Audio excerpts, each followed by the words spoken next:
대한민국 노후 준비에서 가장 무서운 복병이 있다. 많은 이들이 간과하지만 결국 마주하게 되는 가장 치명적인 파도다. 바로 간병비 문제다. 노후 자금을 열심히 모아도 이 파도 한 번이면 모든 자산이 쓸려 내려간다. 지금부터 그 냉혹한 현실을 하나씩 짚어보겠다. 1. 간병비 문제의 심각성. 과거의 가족 간병 방식은 이제 완전히 끝났다. 지금은 맞벌이가 필수인 시대를 살고 있기 때문이다. 자녀가 생업을 포기하고 부모를 직접 간병하는 것은 현실적으로 불가능하다. 만약 자녀가 부모 간병을 위해 일을 그만둔다면 어떤 일이 벌어질까? 그것은 단순히 한 사람의 경력 단절로 끝나지 않는다. 자녀 세대의 삶 자체를 통째로 파탄낼 위험이 있다. 결국 온 가족의 경제가 동시에 무너지는 비극이다. 현실적인 비용을 보면 더욱 가슴이 답답해진다. 현재 간병인 고용 비용은 월 평균 400만원 수준이다. 이 금액은 웬만한 직장인의 한 달 월급과 맞먹는다.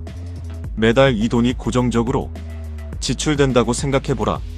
일반적인 노후 준비만으로는 결코 감당할 수 없다. 자산이 녹아내리는 것은 시간 문제일 뿐이다. 2. 간병비 대비를 위한 보험 활용. 위험을 분산하기 위해 보험을 잘 써야 한다. 간병인 보험의 종류는 크게 두 가지로 나뉜다.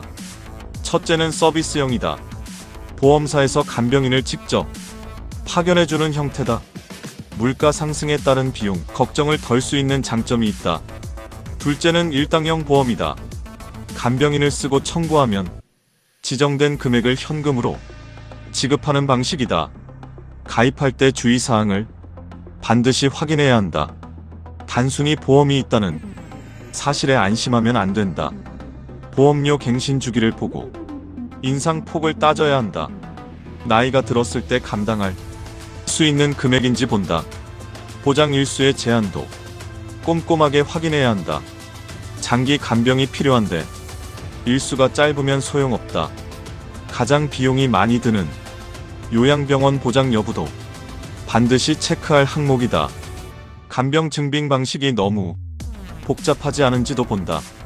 내 상황에 맞는지 확인하는 철저한 분석이 필수다. 3. 정부의 정책적 지원. 정부도 문제를 인식하고 대책을 내놓고 있다. 2026년부터 요양병원 간병비 건강보험 적용을 본격적으로 시작한다. 이후 단계적으로 범위를 확대할 계획을 갖고 있다. 다만 기억해야 할 점이 있다. 정부의 지원 정책은 기본적인 안전망일 뿐이다. 모든 간병비가 완전히 영원히 되는 것이 아니다. 본인 부담금은 여전히 존재하며 보장 범위 외 지출도 많다. 그러므로 스스로 보완책을 마련하는 노력이 요구된다. 4. 자산관리와 사전 상속 전략. 자산의 체질을 바꾸는 과감한 결단이 필요하다. 우리나라 고령층은 부동산 자산 비중이 과도하게 높은 편이다. 이런 경우 자산의 다운사이징을 고려해야 한다.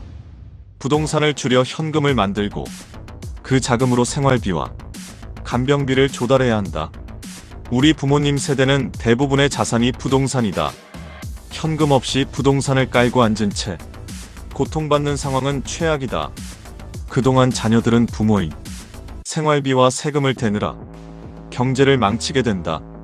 부모의 자산이 오히려 자녀를 파멸로 이끄는 독이 되는 순간이다.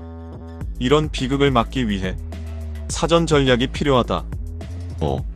종신보험을 활용한 상속세 대비. 상속세는 부자들만의 이야기가 전혀 아니다. 최근 수년간 부동산 가격이 급격하게 상승했기 때문이다. 평범한 아파트 한 채만 있어도 상속세 부담이 매우 커졌다. 문제는 현금 유동성이다. 현금이 전혀 없는 상태에서 부동산만 덩거리 물려받으면 세금을 내지 못하게 된다. 결국 세금을 마련하기 위해 부동산을 급매로 내놓는다. 헐값에 자산을 처분하며 큰 손해를 보는 것이다. 서울에 작은 건물 하나를 가진 노인은 딸 4명이 있었다. 건물의 시세는 25억이었지만 상속세 5억을 마련하지 못해 급매로 내놓고 당장 팔리지 않자 납부지연가산세까지 맞으며 헐값에 팔 수밖에 없었다. 전세금과 대출을 차감한 후 결국 5천만 원씩 상속받았다. 10년이 지난 지금 그 건물의 가치는 40억이다. 이처럼 안타까운 사태를 미연에 방지할 확실한 전략이 바로 종신보험이다. 자녀가 계약자와 수익자가 되는 구조다. 그리고 부모님을 피보험자로 지정하여 보험에 가입하는 것이다. 이렇게 준비하면 향후 상속세 납부 시기가 왔을 때 사망보험금을 받게 된다. 이 현금으로 세금을 내면 부동산 자산을 온전히 지킨다. 자산의 가치를 보존하는 가장 현명한 방법이다. 노후 준비의 핵심은 단순히 오래 살 때 필요한 생활비가 아니다. 간병비와 상속세라는 두 가지 거대한 파도를 어떻게 넘을 것인가다. 그 구체적인 전략을 지금 당장 세워야 한다. 행동하는 자만이 자산과 가족을 지킨다.